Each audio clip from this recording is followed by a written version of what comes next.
우리는 많이 팔려고만 하다가 정작 가장 중요한 고객을 놓치게 됩니다. 그래서 21세기 세일즈는 많이 파는 것이 아니라 고객이 많이, 자주, 그리고 적절히 살 수 있게 해야 합니다. 그게 우리가 해야 할 비즈니스의 기본적인 원리입니다. 안녕하세요. 저는 비즈니스를 다루고 있는 김영학 컨설턴트입니다. 네. 이번 시간에는 환경을 생각하는 고객을 위한 상품의 세일즈 전략에 대해서 이야기를 할 텐데요. 사실 이 말들에 굉장히 어려움이 뒤섞여 있어요. 뭐냐면 환경을 생각하는 고객이 얼마나 되며 우리가 팔고 있는 것이 과연 얼마나 친환경적인지도 애매모호하고요. 그리고 무엇보다도 이 세일즈 전략이라고 하는 것 자체가 사실 되게 어려운 개념입니다. 제가 앞서서 많이 파는 것에 대해서만 이야기를 했잖아요. 근데 우리 모두가 다 그렇게만 하려고 생각하고 있어요. 정작 우리 걸 사주는 고객이 누구고, 그들이 우리 걸 왜 사고, 그걸 얼마나 사용하고, 또한 그걸 다시 사기 위해서는 결국 우리를 다시 찾아야 되는데, 문제는 그게 되게 어려워요. 무엇보다도 우리가 갖고 있는 가치를 갖다가 정확하게 기억시키는 것, 그걸 통해서 다시 또 사게 하는 게 굉장히 중요한 일인데, 그걸 과거의 전통적인 세일즈 관점에서만 바라보다 보니까 단순히 더 많이 팔려고, 우리가 팔기만 하면 우리의 소일거리를, 우리 소임을 다 한다라고 생각을 하니까 결국 그 테두리에서 크게 벗어나지 못하는 겁니다. 저는 가감히 비즈니스에 있어서는 고객과의 관계를 갖다가 만드는 게 제일 중요하다라고 말씀드리거든요. 지금 현재 대부분의 비즈니스들은 기업과 고객 간의 1대1 거래를 갖다가 지향하고 있어요. 물론 고객의 입장에서는 한 기업의 어떤 제품과 서비스를 구매해서 사용하는 것이 이게 무슨 관계를 맺는 것인가 라고 볼 수 있겠지만 사실 그 관계는 네트워크라는 개념과 커넥팅이라는 개념으로 나눠서 볼 수 있거든요. 근데 커넥팅이라는 개념의 관점에서 봤었을 때는 좀 더 밀접하고 좀 더 가까운 관계라고 본다면 네트워킹은 기업과 고객 사이에 느슨한 연결을 뜻합니다. 내가 특별히 저들의 고객이 아님에도 불구하고 기업의 입장에서는 우리 제품, 우리 서비스를 산 사람들을 고객이라고 부르고 있거든요. 근데 문제는 여기서 고객이라고 하는, 그리고 세일즈라고 하는, 그리고 전략이라고 하는 말들에 대해서 조금 우리가 바로잡을 필요는 있을 것 같아요. 그래서 이 세 가지에 대해서 우선적으로 먼저 바로잡고 본격적인 강의 시작하도록 하겠습니다. 바로잡아야 할 것 첫 번째, 고객입니다. 고객은 간단히 설명하면 또 살 수 있는 사람이에요. 왜냐? 우리가 보통 판매를 한다라고 봤었을 때 우리는 고객한테 판매를 하고 있어요 라고 하지만 막상 실제로 누가 사는지에 대해서는 별로 관심이 없습니다. 누가 사고, 그들이 왜 사고, 무엇 때문에 사는지에 대해서 관심을 갖고 계속 지켜보고 관련된 데이터를 긁어 모으고 해야 되는데 실제 그런 일들을 하고 있는 회사들은 생각보다 그렇게 많지 않습니다. 그래서 막상 고객을 위한 전략이라고는 하지만 과거에 소비자를 위해서, 다시 말해서 소비자의 본래의 뜻인 쓰고 사라지는 사람, 그냥 우리 제품을 사고 사라지는 사람의 초점을 맞춰서 세일즈 전략을 만들다 보니까 결국 소비자를 위한 많은 판매를 갖다가 이룩하기 위한 전략으로 귀결될 수밖에 없어요. 그래서 이제부터라도 고객의 본래 뜻에 맞게끔 전략을 세워야 되지 않나 싶은데요. 원래 고객의 뜻은 돌아올 고의 손님 객자예요. 손님은 손님인데 우리한테 돌아올 수 있는 손님이어야 되는 거죠. 그러면 적어도 저 사람이 다시 돌아오게 하려면 우리가 구체적으로 어떤 세일즈 전략을 갖다가 구축해야 되는 것인지에 대해서 조금 더 깊이 있게 좀 고민해 볼 필요가 있을 것 같아요. 그리고 그들의 어떤 반응들을 역이용해서 요즘에 많이 활용하고 있잖아요. 그 리뷰라든지 그들이 SNS상에서 보이는 여러 가지 반응들, 이런 것들을 통해서 더 많은 고객들의 공감을 끌어오는 방향으로 세일즈 전략을 갖다가 리드해야 되는데 문제는 전혀 그렇게 하지 않고 어떻게 하면 더 많이 팔 수 있을까? 가격을 낮출까? 아니면 쿠폰을 줄까? 이런 식으로 접근하기 때문에 정작 우리 비즈니스에서는 도리어 악영향을 미치게 되는 경우가 많습니다. 그렇기 때문에 소비자를 위한 전략보다는 실질적으로 우리의 고객이 될 수 있는 사람을 찾는 전략으로 처음에 비즈니스를 만들고 그걸 갖다가 좀 더 확대 적용할 수 있을 방향으로 전략을 갖다가 리드하시는 게 제일 좋습니다. 두 번째는 제가 앞서서 계속 얘기했던 이 전략이라는 말인데요. 정작 우리가 쓰고 있는 말의 전략을 정확하게 알고 쓰시는 분들이 생각보다 그렇게 많지 않아요. 여기서 말하는 전략은 비즈니스에서는 또 사게 만드는 어떤 힘을 이야기합니다. 그래서 전략이란 싸움을 다스리는 겁니다. 근데 여기서의 싸움은 우리가 생각하는 경쟁사와의 싸움이 아닙니다. 고객과의 인식의 싸움이에요. 고객의 머릿속에, 고객의 뇌리 속에 우리가 갖고 있는 우리의 가치를, 우리 브랜드, 우리 제품, 우리 서비스를 정확하게 기억시킬 수 있을 만한 메시지, 그 메시지들을 일관적으로 고객한테 전달하는 겁니다. 물론 고객이 될 사람이겠죠.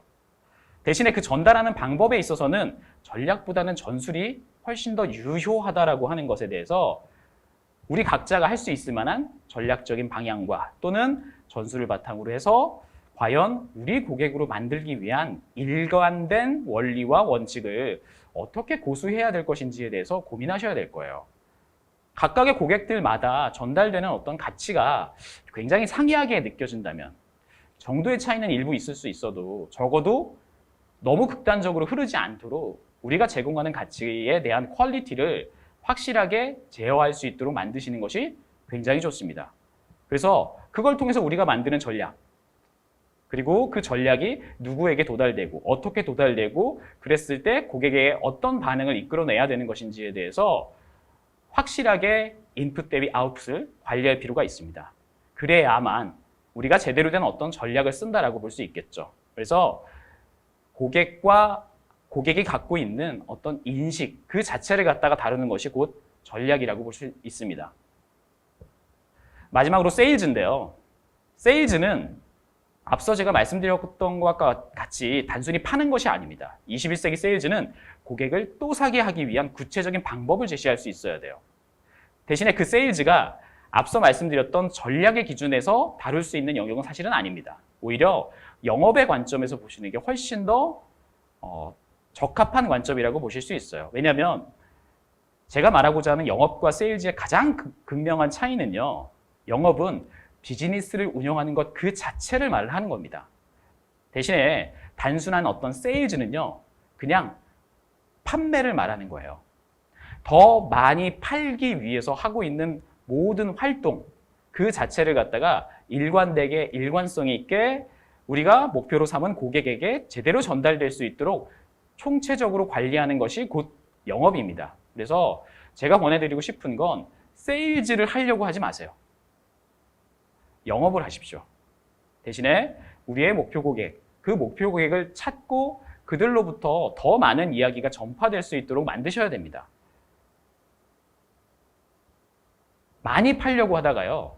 정작 세일즈는 되지만 영업 자체를 망칠 수 있어요. 왜냐하면 결국 가격에 의해서 고객에 의해 비교당할 수밖에 없거든요. 세상에는 굉장히 비슷한 제품과 서비스가 많습니다. 근데 과연 그 비슷한 것들 중에서 우리가 선택받아야 하는 이유를 우리의 고객에게 설명할 수 있어야 되는데 문제는 그런 설명을 제대로 할 수 있는 회사가 생각보다 그렇게 많지 않아요. 그리고 심지어는 그걸 일관되게 이야기할 수 있어야 된다고 봅니다. 근데 대신에 그 일관되게 얘기하는 것에 있어서 결국 우리가 제공하는 제품과 서비스에 담겨있는 가치 그리고 그 가치를 전할 때 전하게 되는 어떤 메시지 자체가 둘 다 일관성 있게 고객한테 전파가 될 수 있도록 해야 되는데 문제는 그게 팔려고 하는 것에 집중하다 보니까 결국 파는 것이 아니라 고객을 확보하는 전략으로 전환이 되지 못하는 거죠.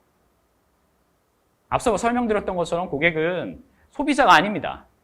우리의 제품을 사주는 사람이 아니라 우리의 제품을 사서 사용하고 또 사용할 사람들이에요. 그러니까 결국 그들과 느슨하지만 조금 더 끈끈한 관계를 갖다가 만드는 것에 좀 더 초점을 맞춰야 되지 않을까 싶습니다. 대신에 제가 이렇게 주장하는 이유는요. 실제 시장에 있어서 여러 고객들, 여러 소비자 그룹 혹은 집단이 보이는 여러 소비 패턴의 방식 자체가 굉장히 많이 달라졌기 때문에 그렇거든요. 과거에 비해서 굉장히 구매 기준이 천차만별이 되었어요. 단순히 어떤 기능이 훌륭하다 그래서 그 기능 때문에 어떤 제품을 산다. 사실 그런 게 여전히 유효한 시장도 있긴 합니다만 지금 우리가 노리고 있는 그 친환경틱한 어떤 제품과 서비스들에 호응하는 고객들이 충분히 생겼다라고 하는 건 분명 과거에는 수용받지 못했던 그런 관점이거든요.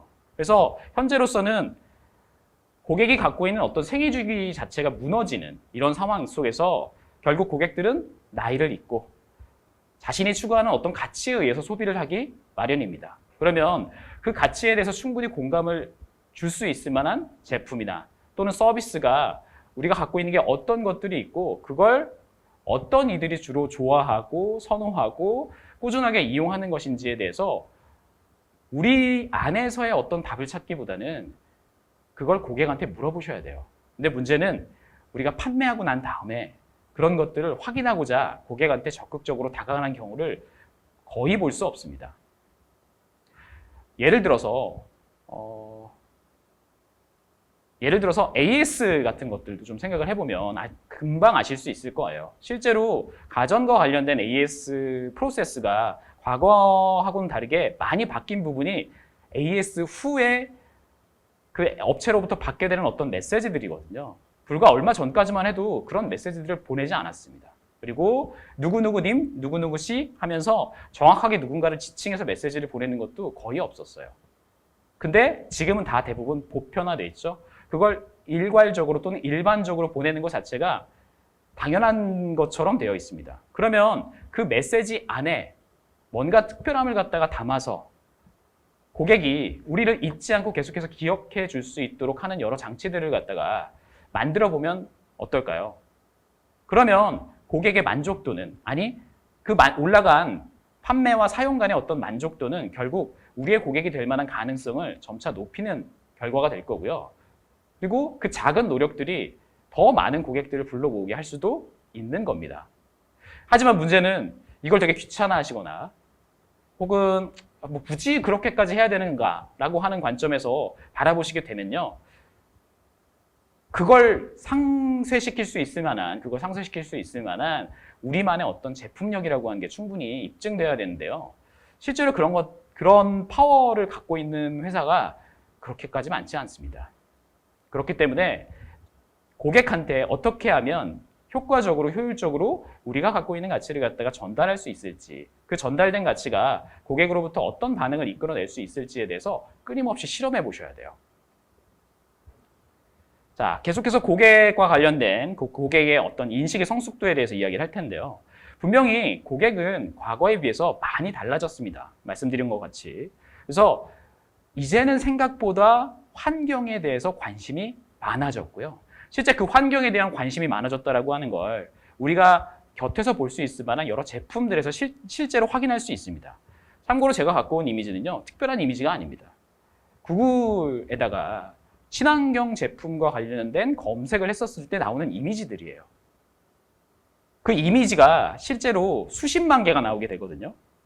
그 수십만 개가 나왔다라는 건 이미 대중이 친환경이라고 하는 테마를 가지고 사회 및 시장을 바라보는 어떤 공통된 문제, 의식이 보편화됐다라고 볼 수 있습니다. 근데 혹시 우리가 제공하고 있는 제품이나 서비스가 실제 어떤 카테고리 내에서 어떤 소비자 고객 그룹에게 선택받는지에 대해서 혹시 생각해 보신 적 있으신가요? 문제는 그걸 그들이 왜 사고 우리 거를 무엇 때문에 사고 그걸 통해서 어디서 만족도를 느끼고 있는지에 대해서 확인하지 않은 상태에서 지금 여기 나와 있는 이런 이미지들처럼 단순히 어떤 친환경만을 강조해서 이야기한다면요, 저는 전혀 메리트가 없다라고 봅니다. 실제로 우리가 친환경 브랜드라고 알고 있는 것 중에 전 세계적으로 유행하는 브랜드가 생각보다 많지 않거든요. 대표적인 예로 저는 프라이탁이라는 브랜드가 있거든요. 리사이클링과 관련된 대표적인 브랜드인데 실제 제가 이 강의를 오기 전에 프라이탁 매니아한테 왜 당신은 프라이탁을 선호하십니까? 라고 물어봤거든요. 근데 정말 그분은 가방부터 각종 잡화와 관련된, 심지어는 옷까지 프라이탁 관련된 제품으로 도배를 하고 다니시는, 거의 도배를 하고 다니시는 분이신데요. 그분께서 이렇게 얘기하시더라고요. 나는 프라이탁이 친환경 제품이라서 좋아하지 않는다라고 얘기를 하시더라고요. 단호하게. 오히려 프라이탁이 갖고 있는 그 only one이라고 하는 밸류에 훨씬 더 공감한다라고 되어 있어요. 똑같은 규격의 제품이지만 프라이탁이 추구하고 있는 그 가치에 따라서 같은 스타일의, 같은 디자인의 가방이 절대 나올 수가 없다고 합니다. 그러니까 내가 갖고 있는 제품을 다른 사람들하고 비교를 해봤을 때 절대 비교할 수가 없게 되는 거죠. 비교조차 안 되게 우월감을 브랜드 가치로 삼아서 실제 프라이탁은 빠른 성장세를 기초로 지금 현재로서는 많은 사람들한테 이용을 하고, 애용하고 있는 그런 브랜드입니다. 근데 정작 프라이탁 입장에서는 친환경이라고 하는 가치를 앞세워서 내세운 적이 거의 없어요. 재미있게도. 이건 패션이라고 하는 카테고리의 특성상 그렇습니다. 우리가 어떤 패션이라고 하는 카테고리 내에서 제일 중요한 건요, 내가 갖고 있는 내 몸을 가리는 게 아닙니다.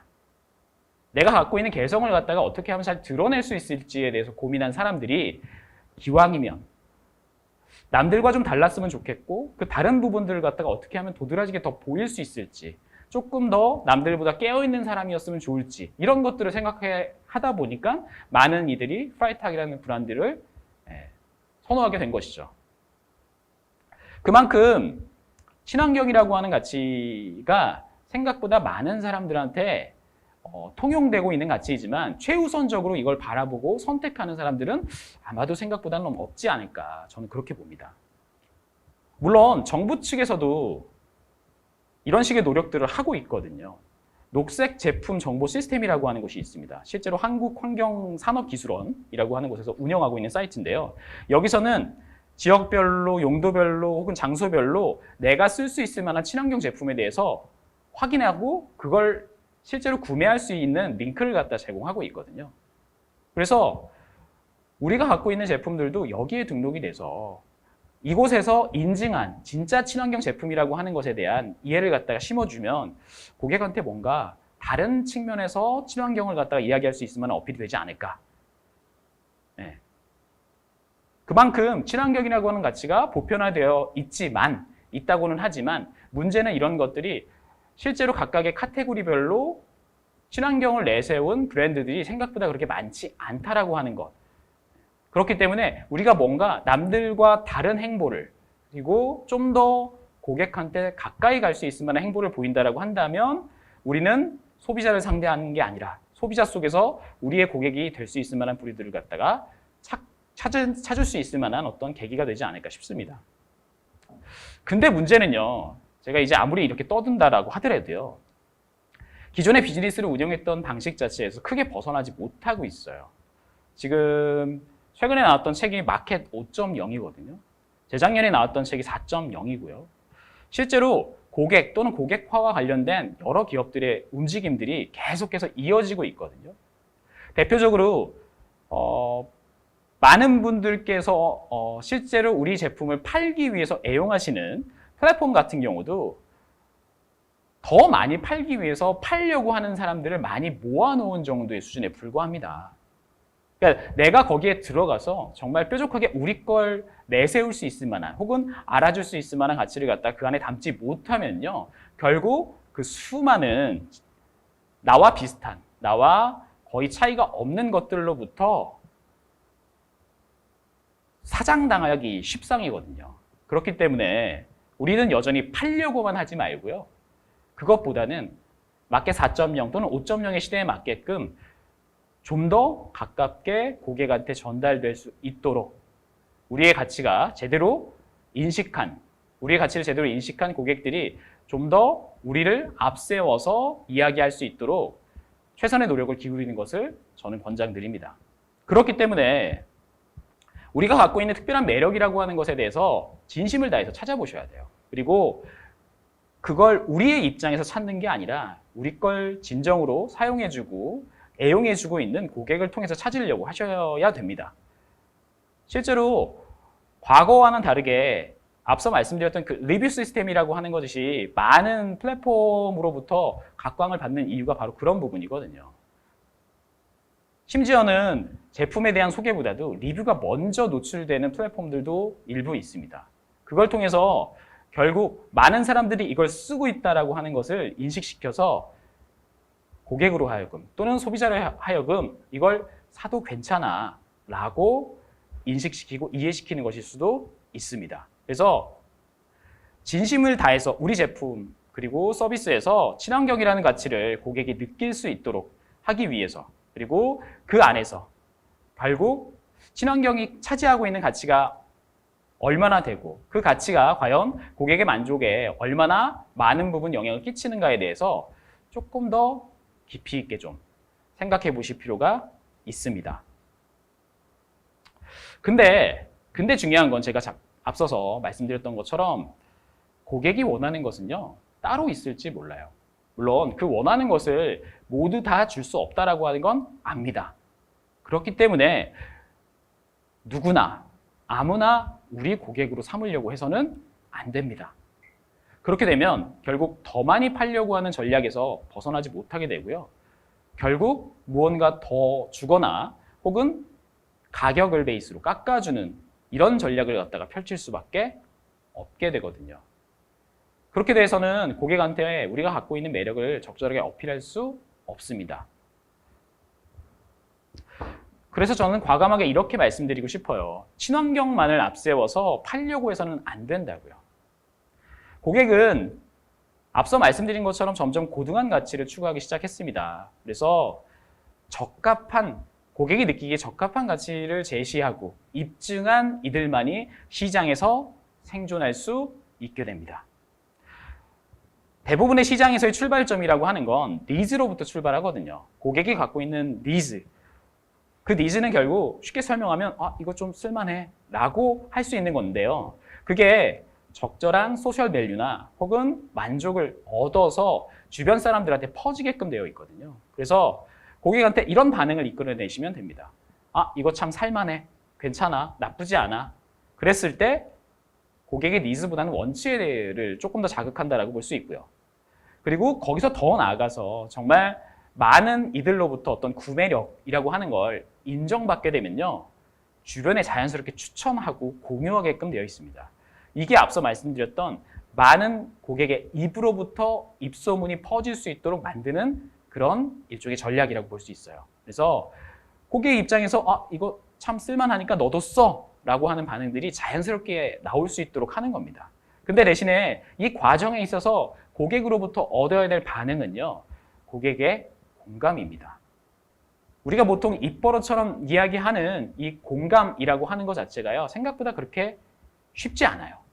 그리고 그 공감을 또한 머리가 아니라 마음으로부터 얻어낼 수 있을 만한 공감이 되어야 되는데 실제로 그런 식의 정말 정성을 기울이고 진정성을 더하는 노력이 브랜드로부터 나오는 경우가 흔하지 않거든요. 그리고 설사 그걸 정말 잘 전달한다라고 하더라도 막상 느끼는 건 고객이기 때문에 그러면 그런 반응들을 실제 고객의 구매 또는 사용에 있어서 어떻게 우리가 확인할 수 있는지에 대해서 좀 더 기존 방식과는 좀 다른 접근이 좀 필요하지 않을까 싶습니다. 자, 두 번째인데요. 친환경이라고 해서 막상 많이 팔려고 하는 게 아니라요. 친환경이라는 근래 자체를 벗어나서 그냥 비즈니스의 기본으로 돌아가셔야 됩니다. 비즈니스의 기본적인 원리는요. 상품의 원가 대비, 상품의 가격, 그리고 그 상품의 가치입니다. 우리가 어떤 제품을 산다라고 봤었을 때 내가 느끼는 부분에 대한 가치가 가격에 비해서 높아야 됩니다. 우리가 보통 가성비 또는 가심비라고 부르는 게 결국 내가 지불하는 돈 대비 내가 느낄 수 있는 가치가 높았을 때 지갑이 열리게끔 되어 있거든요. 근데 문제는 기업들은 가치를 높이면 자연스럽게 반대편에 있는 원가가 늘어납니다. 그러면 기업들이 가져갈 수 있을 만한 순혜택, 결국 마진율이라고 하는 게 줄어들게 되는 것이죠. 그러면 우리 제품의 적정 가격이라고 하는 것을 선정한다라고 봤었을 때 과연 원가를 기준으로 하는 것이 좋을지 아니면 고객이 느낄 만한 가치를 중심으로 결정하는 것이 좋을지 이 부분에 대해서 생각해 볼 필요가 있습니다. 만약에 우리 제품이 하이엔드적 성격이 짙다라고 한다면요. 그 같은 제품 카테고리 내에서 그렇다라고 한다면 가치 중심적으로 우리 제품을 갖다가 알리는 방식을 쓰시는 게 제일 좋고요. 반대로 그렇게 우리는 비싼 가격 또는 카테고리 내에서 높은 가격대를 갖다가 지향하지 않는다. 앞으로도 그건 마찬가지일 것이다. 라고 한다면요. 오히려 원가 대비 높은 가치를 제공하는 상대적 전략을 쓰시는 게 훨씬 더 효과적일 수 있습니다. 결국 파는 것도 중요하고 많이 파는 것도 중요하지만 결국 고객한테 많이 사게 하는 어떤 이유를 제공하는 것이 필요하잖아요. 그러면 더 많은 사람들이 더 잘 이용할 수 있도록 이 두 노선 중에 가치 중심의 노선과 혹은 원가를 절감하고 원가를 최소화하는 노선 둘 중에 하나를 택하셔서 우리 브랜드의 적정한 수준 자체를 고객이 쉽게 인지할 수 있도록 하는 것이 매우 중요합니다. 세 번째인데요. 앞서 설명드렸던 공감에 대해서 조금 더 이야기를 해볼게요. 과거에는요. 단순히 고객에 대해서 니즈만 채워졌으면 됐습니다. 니즈만 채워졌으면 됐습니다. 네. 그래서 고객이 원하는 바, 고객이 겪고 있는 문제를 갖다가 그냥 적절하게 해결만 했으면 됐습니다. 대신에 그게 그냥 고객이 먼저 문제가 이거다라고 들고 오는 경우가 다반사였고요. 그래서 그거에 맞게끔 적절한 어떤 솔루션만 제공했으면 됐습니다. 고객의 입장에서는 자기가 필요한 어떤 기능적인 부분에 대한 해소만 있으면 됐었던 거죠. 대신에 거기서는 충분한 고객과의 어떤 관계라고 하는 것이 만들어질 수가 없었어요. 왜냐? 비슷한 제품이 너무나 많았고요. 그리고 무엇보다도 가격에 의해서 경쟁할 수밖에 없는 구조였기 때문에 그렇습니다. 그리고 앞서 설명드렸던 하이엔드적인 가치를 지향했던 기업들도 거의 없었으니까요. 하지만 최근에는 오히려 니즈보다는 원치에 좀 더 많은 부분의 소구가 필요하다고 하는 걸 많은 분들이 아실 거라고 봅니다. 그래서 우리가 제공하려고 하는 가치 자체가 어떤 기능을 해소하거나 기능을 제공하거나 또는 어떤 문제를 해결하는 그런 측면에서 보는 게 아니라 그 문제에 대해서 우선적으로 공감의 잣대로 공감의 기준으로 바라보고 그걸 바탕으로 해서 적절한 해소가 될 수 있도록 과거에는 이게 솔루션이었지만 최근에는 이걸 서비스의 측면에서 바라보거든요. 그래서 좀 더 감성적인 측면에 더 많은 부분들을 갖다가 이해시키려고 하고 설득시키려고 하는 노력들이 필요한 겁니다. 대신에 그게 단순히 구매하는 시점, 고객이 구매하는 시점에 유효할 수 있도록 만드는 게 아니라요. 구매 이후에도 사용하는 과정에 있어서 확실하게 고객이 인지할 수 있도록 하는 게 매우 중요합니다. IT이고 비즈니스이고 하기 때문에 좀 더 차갑고 냉철하고 철두철미하고 주도면밀하고 하는 것도 굉장히 중요하지만요. 좀 더 따뜻하고 감성적이고 좀 더 인간적이고 이런 것들이 내재되어 있어야 그리고 심지어는 그게 겉으로 잘 드러나 있어야 사용자들은 지갑을 열거든요. 자, 그렇기 때문에 오늘날 고객 중심의 관점이라고 하는 것 자체는요. 없어도 되는 욕구를 자극하고 또한 충족시키는 겁니다. 생각지도 못했던 어떤 것들을 기대하지 않았던 어떤 것들을 제품을 구매하고 사용하는 과정 속에서 느낄 수 있다고 한다면요. 그러면 훨씬 더 많은 사람들이 그 브랜드를 갖다가 선호하게 되지 않을까요? 그게 친환경이든 친환경이 아니든 이건 전부 같다라고 볼 수 있습니다. 자, 그리고 가장 중요한 고객과의 어떤 관계를 구축하고 유지하는 부분에 있어서요. 이걸 보통 이제 그 비즈니스 퍼널이라고 부르거든요. 실제로 어떤 제품을 구매 또는 재구매한다라고 봤었을 때 인지하고 기억하고 또한 그걸 기억했다가 구매하고 사용하고 그걸 다시 재구매하는 전체적인 프로세스가 계속 순환된다라고 보실 수 있습니다.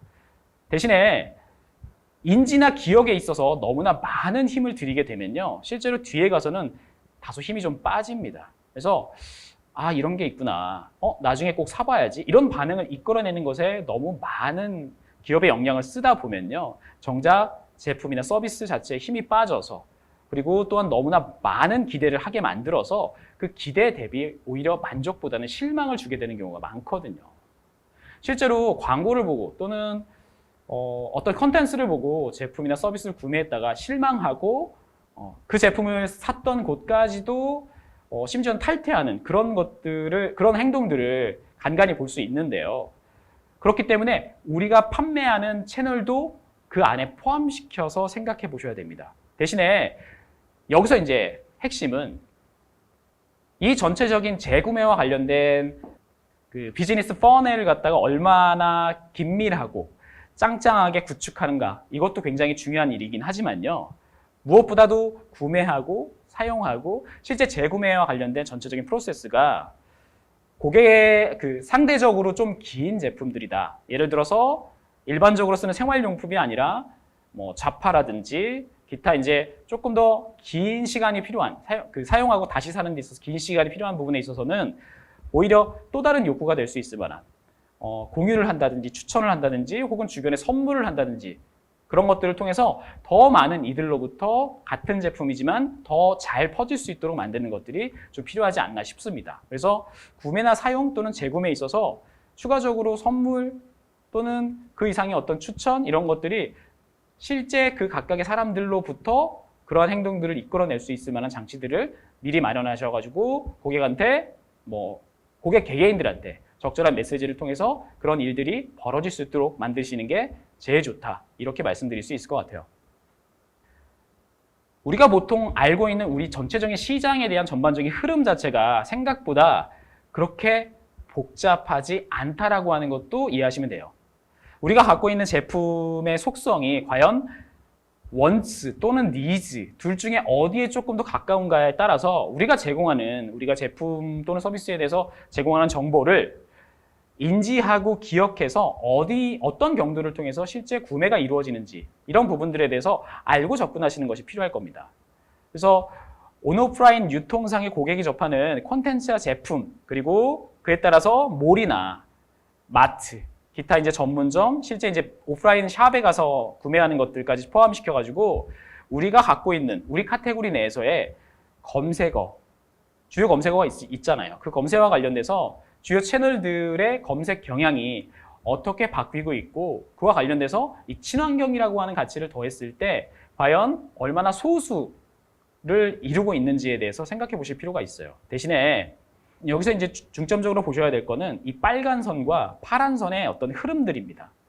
실제로 몰이나 마트, 그러니까 최종적으로 가격 중심의 어떤 선택이 될 수밖에 없는 제품 영역이라고 봤었을 때는요. 결국 마트 위주로 판매가 될 가능성이 크고요. 그렇다 보니까 자연스럽게 사용 주기는 짧아지고 그러면 재구매율이 상대적으로 높아질 수 있는 가능성이 높다. 이렇게 볼 수 있고요. 반대로 가격 중심의 선택이 아니라 가치 중심의 선택이 가능한 어떤 제품이나 서비스라고 봤었을 때는요. 마트보다는 몰에서 제품이 구매될 가능성이 사용자의 구매가 이루어질 가능성이 매우 높기 때문에 검색을 통해서 컨텐츠를 확인하고 과연 우리의 제품이 몰로 가서 또는 마트에 가서 사용자의 구매가 이루어지는 것인지 아니면 그 활동들이 추가적으로 어느 계통이나 어느 경로를 통해서 공유가 될 수 있는 것인지에 대해서 생각해 보실 필요가 있어요. 그리고 무엇보다도 네이버나 카카오나 기타 이제 보통 커머스 포털이라고 부르는 곳들 있잖아요. 근데 그런 곳들에 있어서 너무 의존적으로 비즈니스 퍼널을 갖다가 설계하시면 절대로 안 됩니다. 그걸로 인해서 자연스럽게 우리가 팔게 되는 제품의 가격이 높아질 수밖에 없고요. 왜냐하면 그 원가 비중에 있어서 많은 부분의 판매 수수료가 차지하고 있을 가능성이 매우 크기 때문에요. 오히려 그 포털들에 있는 우리의 어떤 채널들을 통해서 구매한 사용자들이 자사몰을 통해서 또는 우리가 운영하고 있는 매장을 통해서 직접 방문하든 간접적으로 어떤 다른 채널을 통해서 우리한테 직접 주문을 하든 결국 그 과정 속에서 자연스럽게 우리하고의 좀 더 직접적인 관계가 맺어진다라고 생각하시면 됩니다. 그래서 그런 관점에서 조금 더 영리하게 각각의 커머스 포털들을 이용하실 필요가 있을 거라고 봅니다. 그리고 고객을 만나는 모든 순간이라고 하는 MOT라는 개념이 있어요. 고객은 우리를 언제든지 또는 얼마든지 어디서든지 마주칠 수 있다라고 생각하시면 됩니다. 그런 관점에서 우리가 갖고 있는 UX와 관련된 부분들을 갖다가 놓치시면 안 돼요. 그때마다 우리는 일관된 모습을 보여줘야 되고요. 우리 브랜드가 얼마나 친환경적인지에 대해서 좀 더 쉽게 흥미를 갖고 인지하고 또한 기억할 수 있도록 만드셔야 됩니다. 당연히 거기에서는요, 이 흥미를 유발하고 고객을 유치하고 최종적으로 고객을 유지하기 위한 전반적인 과정 또는 UX라고 부르는 프로세스가 자연스럽게 적용된다라고 보실 수 있습니다. 이걸 얼마만큼 유려하게 고객의 입장에서 경험을 하게 만드느냐에 따라 그 힘이 조금 더 우리 브랜드에 붙고 그리고 그 붙은 것으로 통해서 고객의 재구매를 적절히 이끌어낼 수 있을 만한 기반 전략이 되지 않나 그렇게 말할 수 있습니다. 우리의 전략은 고객이 누구인지부터 파악하는 것으로 시작해서요. 그들과 긴밀한 관계를 맺기 위해 가용한 모든 방법을 말하는 것입니다. 우리는 지금까지 계속 누구에게 어디서 얼마에 팔지 이런 것들에 대해서 중점적인 세일즈 전략을 갖고 있었어요. 그러다 보니까 누가 사는지, 왜 사는지, 무엇 때문에 사는지 그리고 그걸 또 사게 하려면 또 어떻게 해야 될지 이런 부분들에 대해서 전혀 생각하지 않았습니다. 보통 이런 접근은 B2C보다는 B2B에서 많이 일어나거든요. 왜냐하면 B2B에서는 계약에 의한 거래가 많이 일어나고 그 계약단에서의 거래에는 기간도, 납품하게 된 어떤 물량도 모든 것들이 정확하게 명시가 되어 있거든요.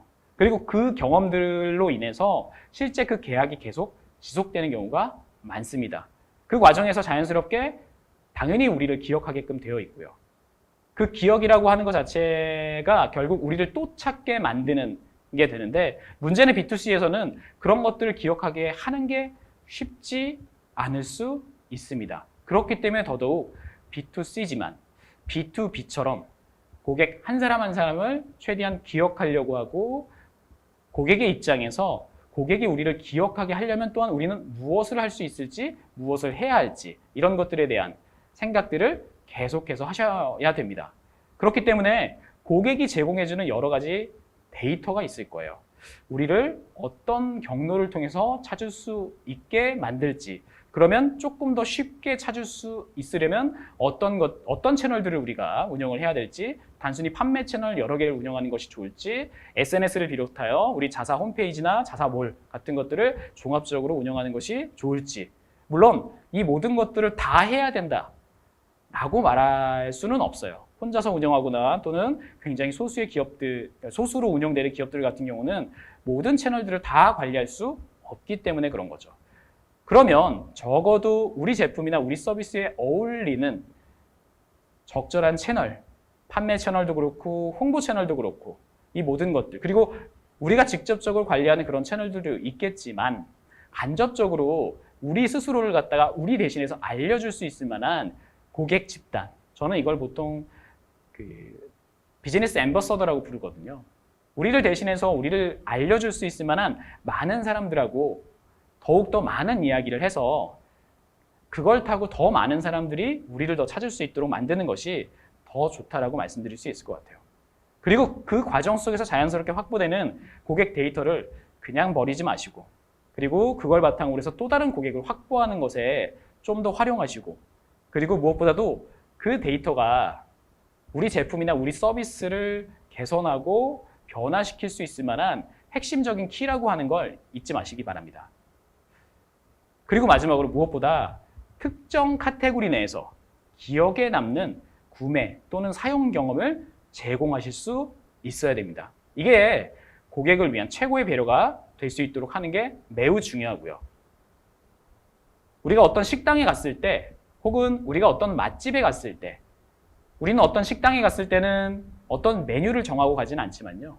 우리가 어떤 맛집을 간다라고 갔을 때는 그 메뉴를 먹기 위해 그곳을 방문하는 것입니다.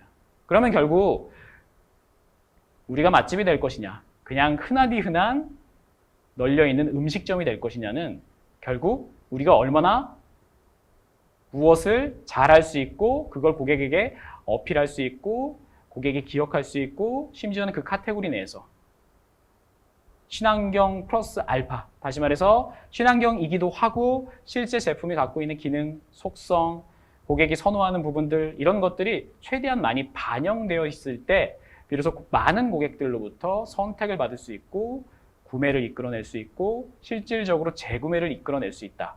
이렇게 말씀드릴 수 있을 것 같아요. 네, 이번 강의의 요약입니다. 기업은요, 지속 가능한 생존 또는 성장을 위해서요, 많이 팔아야 됩니다. 네, 이해됩니다.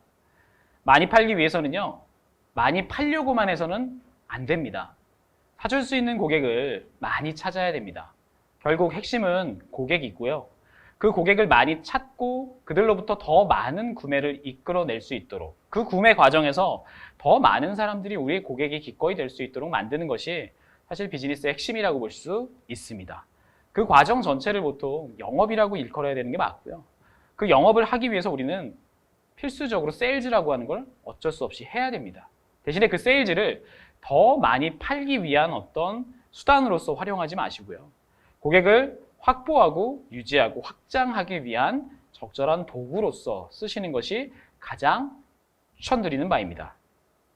대신에 그 모든 활동이라고 하는 것, 기업에 있는 모든 활동, 특히나 가장 앞에 서서 주도해야 될 세일즈가 가져야 될 어떤 기본적인 책임은요, 고객과 올바른 관계를 맺기 위해서 최대한 노력하는 것입니다. 그게 결국에는 영업이라고 하는 것을 지칭하는 말이고요. 영업 이꼬르 곧 비즈니스다. 이렇게 이해하시면 됩니다. 대신에 우리는 많은 이들이 찾고자 하는, 찾을 수 있는 친환경이라고 하는 가치를 추구하고 있는 비즈니스를 하고 있습니다. 각각의 팔고 있는 제품이나 서비스는 분명히 다르겠지만 공통되게 친환경이라고 하는 가치를 통해서 우리의 제품과 우리의 서비스가 남들과 다르다라고 하는 것을 이야기할 수 있어요. 대신에 그게 다분히 친환경적인 것만 가지고서는 사실상 많은 고객들로부터 선택을 받기에는 무리가 있다. 그것만으로는 부족하다라고 생각하셔야 돼요.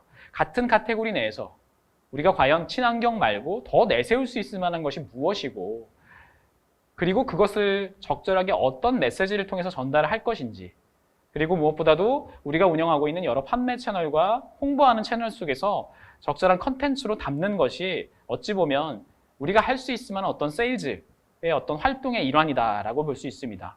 대신에 그 각각의 모든 컨텐츠 또는 메시지에 누구한테 어떤 형태로 어떤 내용으로 전달하는 것이 가장 많은 공감을 이끌어낼 수 있는가에 대해서 우리는 끊임없이 고민해야 합니다.